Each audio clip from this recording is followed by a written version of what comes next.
Apa dia bikin?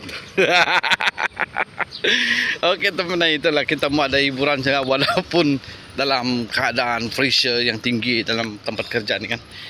Kita mau ada hiburan. So, ini BKR 6i11. Okey. Ini Makmal lah. Okey, dia ini kawan dari mana? Dari Tulupit ya, dari Tulupit. Dia sudah pasang injection BDO. Jadi lama sudah dia mau tanya ni, tapi dia tanya-tanya pasal BDO punya barang kan. So saya cakap boleh sudah kau order. So dia mau order untuk rod rendah saja. Rod Dragon belum dapat lagi. Okay. So ini BKR 6i untuk full injection. Sebab dia punya tu sana Makma tu dia sudah pasang tu BDO. Dia masih lagi plug carburetor. Carburetor yang 5. Dia main peranan lah tempatnya ya. Sebab plug ni main peranan.